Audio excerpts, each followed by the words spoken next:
What's going on, beautiful people? I hope and pray you're doing incredibly, incredibly well. Listen, I want to talk to you about something that is not often talked about when it comes to real estate investing, and that is going to be the massive learning curve that you're going to be going through. Okay, stick with me till the end, and prayerfully this will bless you. Now, when I got started in real estate investing, I had zero experience whatsoever. I was as green as it came, okay?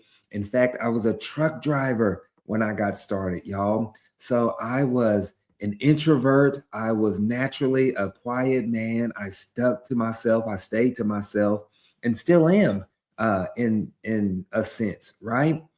But I realized that when I got started in real estate investing, that I went through this just massive learning curve on how to analyze deals, how to talk to people, how to underwrite the deals, right?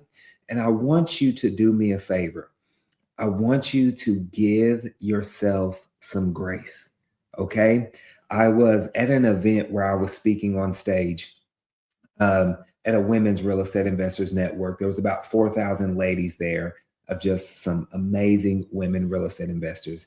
And I had the blessing of speaking on the same stage with Ed Milet. And so we're talking backstage, and I was a little bit nervous because I was telling him that this was going to be my very first keynote speak, meaning I was going to talk for a full 45 minutes. I had never done a full speech that long.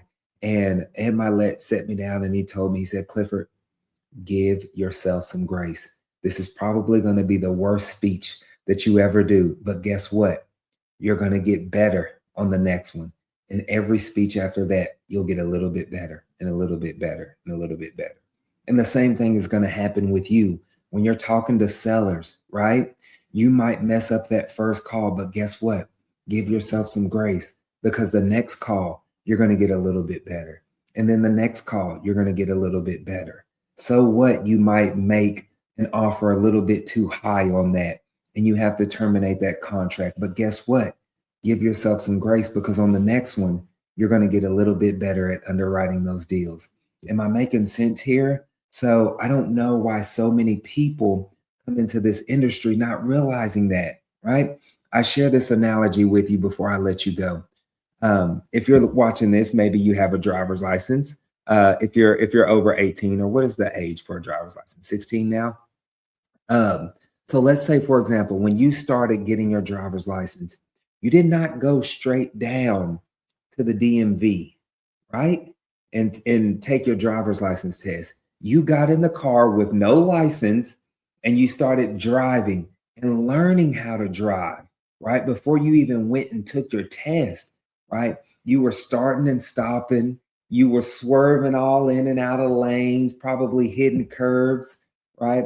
Imagine trying to parallel park back in the day, right? I'm a little older, right? So we didn't have cameras and stuff like that to guide us in and self-parallel parking cars. We had to do it the old school way, right? But guess what?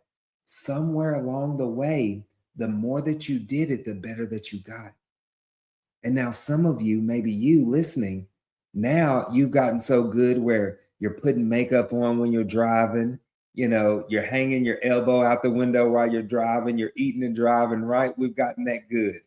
The same thing is going to happen in real estate investing. Okay. So I just kind of wanted to share that with you, because I see so many people jumping into this industry and then they get discouraged because they had a bad call. Keep going. Give yourself some grace. And I promise you, you will get better. You got this. Y'all have a blessed one. I'll see you on the next one.